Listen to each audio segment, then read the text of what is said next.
میں نے ماں کی خدمت کی، ماں کا ادب کیا، یہ آپ کی بارگاہ میں نظرانہ ہے۔ حضور آپ نے منع فرمایا کہ جو ہے کبھی سود کا پیسہ نہ کرنا، سود کا پیسہ نہ چلانا، کبھی حرام پیسہ نہ کمانا، کیونکہ یہ دین کے خلاف ہے۔ میں پہلے کما لیتا تھا، کہیں نہ کہیں حلال سوچتا تھا کہ 2 روپے کا فائدہ ہو جائے تو حرام کما لیتا تھا، اس لیے۔ لیکن جب سے آپ کی بارگاہ سے میں گیا ہوں، میں نے 1 روپیہ بھی اپنی کمائی میں حرام کا پیسہ نہیں جوڑا۔ یہ آپ کی بارگاہ میں نذرانہ پیش ہے، یہی نذرانہ بزرگوں کو پسند آئے گا۔ تو جناب بزرگوں کی بارگاہ میں جائیں تو تجارت کرنے نہ جائیں کہ یہاں ڈال دوں گا، یہ کر ڈالوں گا، وہ کر ڈالوں گا، میں کام ہو جائے گا۔ بزرگوں کی بارگاہ میں جائیں، زیارت کر کے آئیں۔ جب وہاں زیارت کریں گے تب آپ کا دل بدلے گا۔ ہم صوفیہ سے تب سیکھ سکتے جب ان کی چیزوں پہ عمل کر کے وہاں زیارت کریں گے۔ جو ان کا طریقہ تھا عبادت کا تھا، ذکر و اذکار کا تھا، جب ہم ان کی خانقاہ سے کریں گے تب اللہ کا فیض ہم کو ملے گا۔ آپ تجارت کرنے نہ جائیں ان بارگاہوں میں۔ آپ 1000 روپے خرچ کر جاتے ہیں، تجارت کر کے آ جاتے ہیں کہ خادم صاحب نے کہہ دیا کہ ایسے کرنا ہے ویسے کرنا ہے۔ آپ ان کی بارگاہ میں جا رہے ہیں، ایک جو دین والا ہے تو دین کا کام کریں گے تبھی ہو پائے گا۔ اور دوسری بات، ہم خود کو کہتے ہیں کہ ہم اشرفی ہیں، ہم نظامی ہیں، کیا مخدوم اشرف سے ہم مرید ہیں، ہم محبوب الہی سے مرید ہیں، ہم قریب نواز سے مرید ہیں، ہم غوث پاک سے مرید ہیں، ہم فلاں سلسلے سے مرید ہیں، اور کرتے کیا ہیں کہ جناب اس سلسلے سے مرید ہیں، یہ فلاں سلسلہ ہے، یہ فلاں پیر ہے، ہمارے پیر صاحب سے دشمنی ہے، ہمارے پیر صاحب کو پسند نہیں کرتے، تو بھر بھر کے گالی دوسرے سلسلے والے کو۔ کیوں؟ ہم صوفیوں کو چاہنے والے اس لیے دوسروں کو گالی دیں گے، ان کے فیس بک آئی ڈی پہ جا کے کمنٹ کریں گے، گالی دیں گے گندی گندی۔ کیوں؟ کیونکہ ہم جناب صوفیہ والے ہیں۔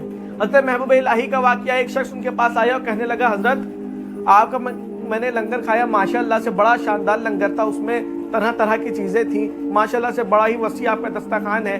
آپ کے آنے سے پہلے میں حضرت رکن الدین ملتانی کے پاس گیا، آپ نے کہا کہ میں ان کی بارگاہ میں گیا لیکن ایسا کچھ لنگر نہ کھایا، ایسا کچھ دسترخوان نہ دیکھا، میں نے صرف دیکھا تو دال اور کچھ روٹیاں تھی۔ تو دوسرا پیر ہوتا تو کیا کہتا؟ یہی کہتا کہ دیکھو مریدو، رکن الدین ملتانی کے پاس کیا ہے، میں سخی ہوں، میں بانٹنے والا ہوں، میں لٹانے والا ہوں۔ رکن الدین ملتانی کو دیکھ لو، اس کے پاس کیا ہے، وہ کیا کھلا پائے گا، میں کھلاتا ہوں، میں پلاتا ہوں، یہ میرا دسترخوان ہے۔ کہے گا بتاؤ دلی اچھی کہ ملتان اچھا؟ لیکن وہ جاہل پیر نہیں تھے، وہ علماء کا سرتاج تھے، وہ شیخ الاسلام تھے، وہ محبوب الہی تھے۔ ان کا جواب تھا کہ بیٹا بڑے ہی آرام سے جواب دیا، کہا نظام الدین جسم کو کھلاتا ہے، رکن الدین روح کو کھلاتا ہے۔ آپ سوچیں یہ ایک بزرگ کا دوسرے بزرگ کے لیے مریدوں کو تعلیم دینا کہ دوسرے بزرگ کے بارے میں کچھ نہ کرو۔ آج ہم سلسلوں کے نام پہ ایک دوسرے کو گالی گلوچ کر رہے ہیں اور خود کو سوچتے ہیں کہ ہم پکے مرید ہو گئے۔ آپ کریں، صرف محبت پھیلائیں۔ کوئی بھی سلسلے، فیض تو ہر بزرگ کا ہوتا ہے، ہر بزرگ ہمارا ہے، چاہے جس سلسلے کا ہو، جس کا تعلق اس نے، کیونکہ اس نے مصطفیٰ کا کام کیا ہے، اور جس نے مصطفیٰ کا کام کیا وہ ہمارا ہے۔ کہ محمد سے وفا تو نے تو ہم تیرے ہیں، یہ جہاں چیز ہے کیا لوح و قلم تیرے ہیں۔ وہ چاہے جس سلسلے کا ہو، جس ذات کا ہو، سادات ہو، غیر سادات ہو، صدیقی ہو، عثمانی ہو، علوی ہو، جو ہو، چاہے وہ دلی کا ہو، بنگال کا ہو، بہار کا ہو، جہاں کا ہو، اس نے اللہ اللہ کیا، مصطفیٰ کا دین کا کام کیا، وہ ہمارا ہے۔